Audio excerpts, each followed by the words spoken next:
What's going on, everyone? Tayler Kyles here for CLNS Media. This week, we're previewing the top 5 players at the top 5 positions of needs for the New England Patriots. Today, we're diving into the quarterbacks.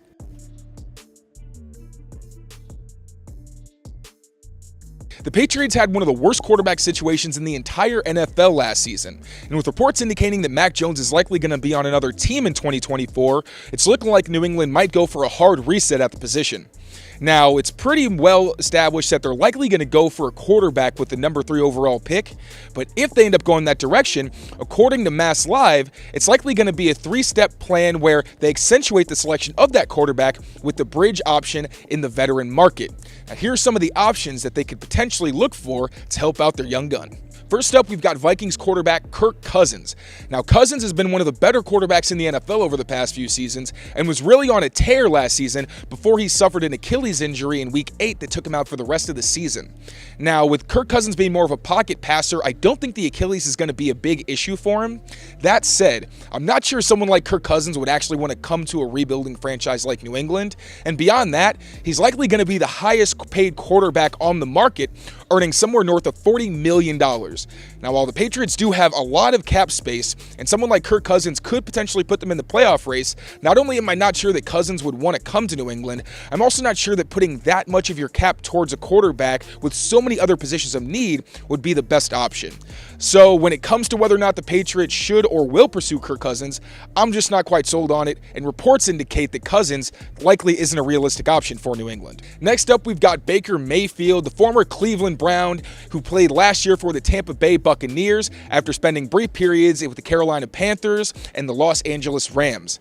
Now, there were some connections with Baker Mayfield reported during the Combine, which makes a lot of sense considering not only was he drafted by de facto Patriots general manager Elliott Wolf, he also revitalized his career under Patriots offensive coordinator Alex Van Pelt. Now, Baker Mayfield had one of the best seasons of his career in Tampa, and a lot of that had to do with the fact that he had a pretty stacked receiver duo in Mike Evans and Chris Godwin.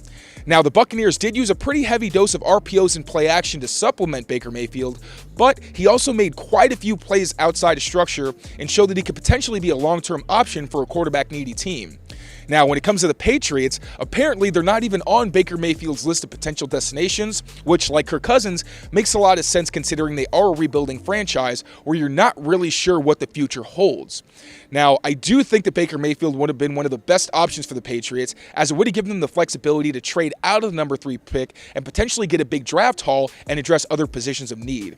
But again, like Kirk Cousins, Baker Mayfield doesn't seem like a very realistic option, both because reports indicate he's not particularly interested in New England, and if he ends up making somewhere like Cousins north of $40 million, it just might not be a smart way to allocate cap when you have so many other pressing areas that need to be addressed. Next, we've got Titans quarterback Ryan Tannehill, who was actually benched last season for rookie Will Levis. While I do think Ryan Tannehill has the ability to be a bridge option for a young quarterback, he did mention last season that he didn't think it was his responsibility to mentor Levis. Now, that's a bit of a red flag, but there's also the possibility that Tannehill, with less options this season after being benched, could potentially be more open to that kind of possibility. Tannehill, I don't think his film was particularly impressive last season. I think his arm is going a little bit. He took too many sacks, and there were times where he did put the ball in harm's way. That said, he's still got a good enough arm to hit throws on the outside of the field, and his experience would make him one of the better options on the market, especially considering he also has a decent amount of mobility and thrives in the play-action-centric scheme that we're likely going to see from Alex Van Pelt and his Browns-type offense.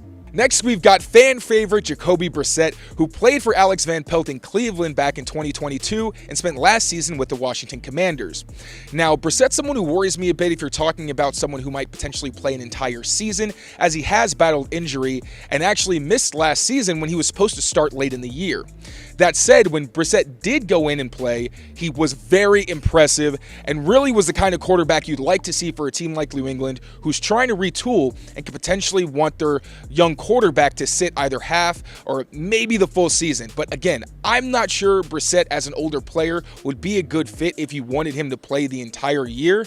But if the Patriots choose someone at number 3 overall, it's likely they don't want them to sit for an entire season, more probably the first few games until they can get things settled and maybe get rid of some bad habits. Brassette is more of a pocket passer, and while he did have some mobility in his youth, again, because of that injury history, I'm not so sure you want him in that kind of role for New England, so the playbook would be a bit limited, but as a mentor, I'm not sure it gets much better than Jacobi. Lastly, we've got Joe Flacco, who came off the couch last season to help the Cleveland Browns make the playoffs. Flacco was a bit up and down, boom or bust, where he did make some incredible plays and show outstanding anticipation, and he still has that cannon of an arm, but he also was a bit of a gunslinger and put the ball in harm's way more than you'd like, and led the NFL in turnover-worthy throws, I believe, when he was in for the Cleveland Browns.